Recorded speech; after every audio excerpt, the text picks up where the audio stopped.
आपल्या भारत देशात घडून गेलेले दोन स्वातंत्र्य सेनानी लोकमान्य टिळक यांच्या विषयावर बोलण्यासाठी आज मी येथे उभी आहे। सर्वप्रथम लोकमान्य टिळक तसेच अण्णाभाऊ साठे यांच्या चरणी पूर्णचेता नतमस्तक होते आणि माझ्या मी स्वराली परमेश्वर कलसुरे, मी आता 9व्या वर्गात शिकत आहे। आज आपल्या इथे दोन महापुरुषांची जयंती आणि पुण्यतिथी आहे।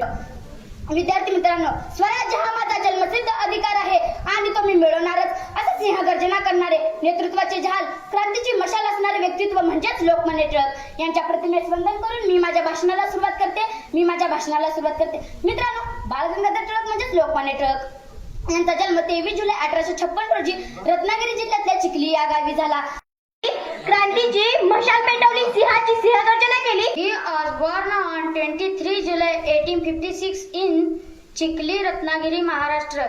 स्वातंत्र्यासाठी झिजले जे होऊनी चंदन, अशा लोकमान्य टिळकांना माझा त्रिवार वंदन।